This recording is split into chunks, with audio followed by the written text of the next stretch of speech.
Hi అండి. One more mini బ్లాగ్‌తో మీ ముందుకొచ్చేసాను. ఈరోజు నేను లంచ్‌కి పప్పు చేస్తున్నానండి. మామిడికాయ పప్పు. ఈ పప్పు నేను ఇంటికాడ నుంచి తీసుకొచ్చుకున్నానండి. రైస్ అయినా, పప్పయినా నేను ఇంటి నుంచే తెచ్చుకుంటాను. ఇక్కడ కొనుక్కోను బయట. మాకిక్కడ వాన పడుతుందండి.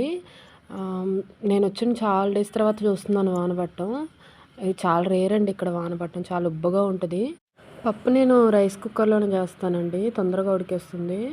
ఇంకా నా దగ్గర మ్యాంగోస్, టమాటా, ఆనియన్, పచ్చిమిర్చి ఉంటే వాటితో చేస్తున్నానింకా. నా దగ్గర కరివేపాకు లేదండి. సో, ఈ రోజుకి ఇంకింతే. బయటికి వెళ్ళేలా లేదిక్కడ. వాన పడుతుంది. సో, నా దగ్గర పప్పు గుత్తి కూడా లేదండి. సో, నేనిలా టంబ్లర్ యూజ్ చేసి పప్పుని మెత్తగా చేసేసాను. యాక్చువల్‌గా నేను గ్రౌండ్‌నట్ ఆయిల్ యూజ్ చేసేదాన్ని. బట్ ఈ మంత్ నేను కోకోనట్ ఆయిల్ తీసుకున్నానండి. కోకోనట్ ఆయిల్‌లో ఎక్కువగా మినరల్స్ ఉంటాయంట. సో, అది చాలా హెల్త్‌కి మంచిదనేసి కోకోనట్ ఆయిల్ యూజ్ చేస్తున్నాను. ఫస్ట్ 2, 3 డేస్ నాకు పడలేదండి ఇంకా. విపరీతంగా గొంతు నొప్పి, జలుబు చేసింది. ఆ తర్వాత ఇంకా అలవాటయిపోయిందండి. తీసుకొని ఒక 10 డేస్, 15 డేస్‌కి అలవాటయిపోయింది ఇంకా. ఇదే యూజ్ చేస్తున్నాను. చాలా బావుందండి.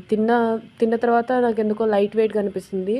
ఎక్కువగా తిన్నా అన్న ఫీలింగ్ లేదు. సో, డెఫినెట్‌లీ మీరు కూడా ట్రై చేయండి కోకోనట్ ఆయిల్‌ని. ఇంకింతే అండి ఈ వీడియో. మీకు గనుక వీడియో నచ్చితే ప్లీజ్ లైక్ అండ్ సబ్స్క్రైబ్ చేసుకోండి. సపోర్ట్ చేయండి. Thank you.